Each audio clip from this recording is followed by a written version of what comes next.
الشمس كورت وإذا النجوم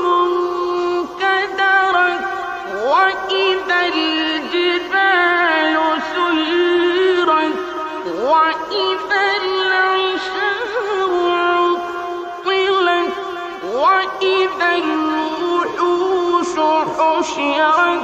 وإذا البحار سجرت وإذا النفوس زوجت وإذا الموءودة